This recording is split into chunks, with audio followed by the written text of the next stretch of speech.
Hey everybody, it's your Sam and I'm here with another video. Today I want to go over making a map. It's probably going to be really crappy because y'all know me, I don't do anything very well, especially artistic wise. And we're going to be creating a map for my cityscape kind of game. It's a game that's going to be featured in my project Isekai Detective. It's called Elephant Wasteland, and it is the game that the main character, Vera's sister, is pulled into, that Vera has to play in order to find Inara, her sister, to save her, to rescue her, to find a way to pull her back out of the game and back into reality. I am here in Incarnate and we're going to be creating a map. So these are the options that you have in order to create a little map right here. So we're going to do a fantasy battle map. I'm going to choose this style and I'm going to choose a square, which is 40 by 40, and we're going to create map. And eventually it'll pop up. So this right here looks perfect. I like this texture that pops up. Elephant Wasteland is going to be a dystopian type game. Think Mad Max meets Horizon Zero Dawn with a little bit of Breath of the Wild in. And the reason why I say that is because in Elephant Wasteland, the whole premise of the game is that you choose a faction and you create a character in that faction and you help that faction come into power. You are a soldier in a big machine of the world. You're a cog in the machine, I should say, and you want your faction to win. There are 5 different factions, so I already have that. I have the locomotives. They have control of most of the railway systems, and what railway systems they don't have control over, they've managed to destroy. Needless to say, they have the most powerful transportation in this particular world. And this world is just a portion of the huge world in Elephant Wasteland, but this is the portion that the game is focused on. It's kind of a cityscape. I was thinking kind of like a New York type cityscape where there are trains, subways kind of thing, and the locomotives have control over, say, the subway system or the train system in this particular city. Faction 2 is called the Islanders, and this faction has taken over a huge lake area, and in the center of it they have built their own town, their own island. They have erected steel walls, they have a large greenhouse, they have the most food and fresh water wise because they have managed to have a nice filtration system and, like I said, the greenhouse type. They use motorbikes mostly to forage and hunt. Some of them have like horses and stuff like that, but most of it is motorbikes. Faction 3 have control over some arenas, and there were 3 major arenas in the city before the world went to ruin, and they have control over these arenas. They have built turrets and catapults and things of war on the walls of these arenas, on the walls of these convention centers and stuff that they have taken over to protect their little areas, their cityscapes within these enclosures. Then you have the inmates, and of course the inmates took over the prison. They have fortified it, and they're slowly growing outward and creating more fortifications within their area. They pretty much travel by whatever means they can find. They have very little morals. And Faction 5 are the naturals. They are your people who have love of nature, of priests. They are farmers and breeders of what animals there are left. They are where most of the scientists and tradesmen have banded together. And in this era, tradesmen are highly coveted. So the naturals are a nomadic type. They trade their safety for their tradesmen. In this world, you need filtered water. They have the engineers that can create aqueducts or filtration systems. They have the water witchers that can find water underground and know where to dig in order to create a well. They have the scientists who still invent things that will help people during this world. They are a nomadic tribe, so to speak, and they help other factions with their knowledge. And that's how they keep themselves safe. How did the world come to this? Aliens! In Elephant Wasteland, the reason why it's called Elephant is because aliens took a look at our world and they saw these big, huge beasts with trunks and ears, and they're like, ooh, they look dangerous. And they sent down mechanisms using their technology that looked like whales and elephants. This portion of the world dealt with 3 different elephants. These things were huge. They were taller than skyscrapers. They absorbed every form of life. They absorbed humans, they absorbed animals, they absorbed plants, everything. They wrecked the world.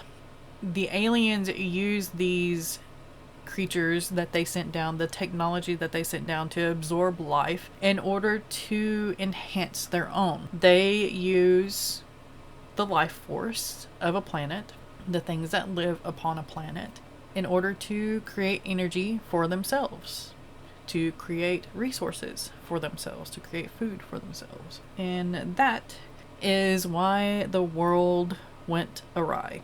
These elephants, there's 3 of them in this that's going to be in this area, are lying dormant.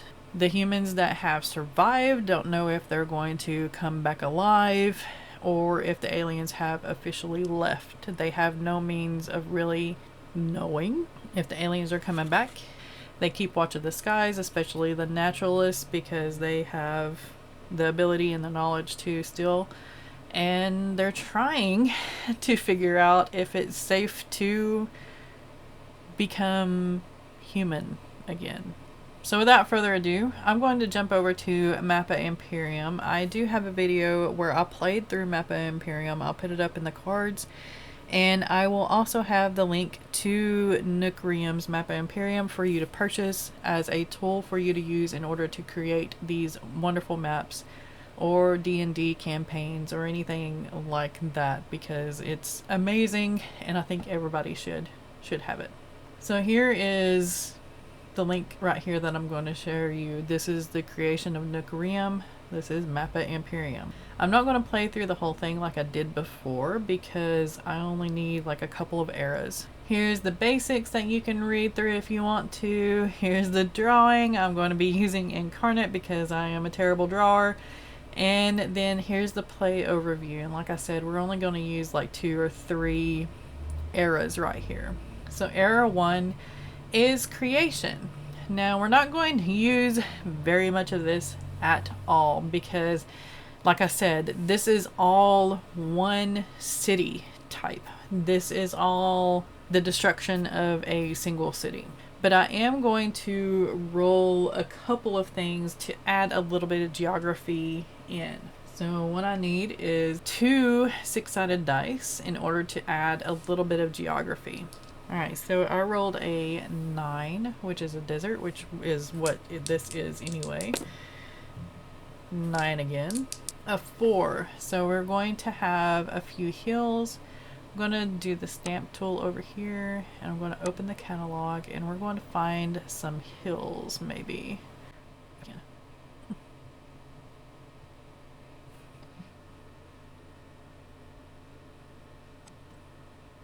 So I'm going to make these a little bit smaller. We're going to go right through here with them. Maybe this was like a dry lake bed type.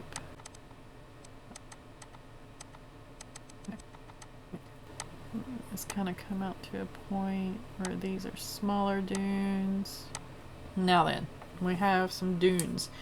Do we have another little thing? So this is a 10, this is a jungle. Maybe we have some trees coming back up. So let's open the catalog. So we have forest down here. We're going to we'll do some dead fallen trees. And we're going to make these just slightly bigger. And we'll do some of these. And then we'll open the catalog again. And we'll have some actual trees still standing. Alright. Now, I'm going to add a lake because, like I said, there is the faction called Islanders. And what I'm going to do with that is going to open the brush tool, the texture tool, and we're going to add some water. So here's some water. We're going to do maybe kind of like this right here. And I'm going to add a little bit of a shape to it.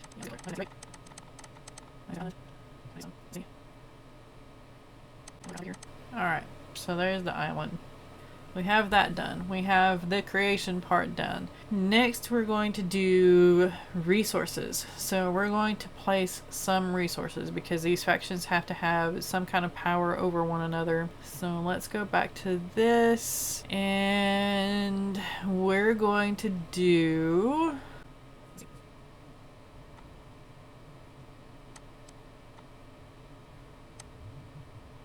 a jewel.